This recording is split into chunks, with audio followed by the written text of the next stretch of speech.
তো আল্লাহ রাসূলুল্লাহ সাল্লাল্লাহু আলাইহি ওয়াসাল্লামকে বলবেন ফাআখরিজহু মিনান নার, তাদেরকে আগুন থেকে বের করে আনো। কথাটা মনোযোগ দিয়ে শুনুন, তাদেরকে কোথা থেকে বের করে আনো? আগুন থেকে। অর্থাৎ কিছু মানুষ ইতোমধ্যে জাহান্নামে পতিত হয়ে গেছে। অনেক মানুষ এই হাদিস পড়ে মনে করে আমরা জাহান্নাম থেকে মুক্তি পেয়ে যাব, আগুন আমাদের স্পর্শ করবে না। কিন্তু হাদিস এই কথা বলছে না। রাসূলুল্লাহ সাল্লাল্লাহু আলাইহি ওয়াসাল্লাম আল্লাহর কাছে কাকুতি মিনতি করছেন, আর এই দিনটি হবে 50,000 বছর লম্বা। অনেক মানুষের বিচার ইতোমধ্যে হয়ে গেছে। আর আমি আপনাদেরকে সেই আগুন সম্পর্কে শুরুতে বলেছিলাম, আপনি যদি এর বাতাসের স্পর্শ পান 1 সেকেন্ডেরও কম সময়ের জন্য, আপনার মনে হবে এর চেয়ে ভয়ঙ্কর আর কোনো শাস্তি হতে পারে না।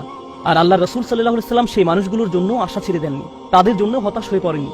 প্রসঙ্গত তারা মুসলিম, তারা কিন্তু মুসলিম, কারণ রাসূল সাল্লাল্লাহু আলাইহি ওয়াসাল্লাম কি বলছেন, তার মুখ থেকে কোন কথাগুলো উচ্চারিত হয়েছে? উম্মতি উম্মতি।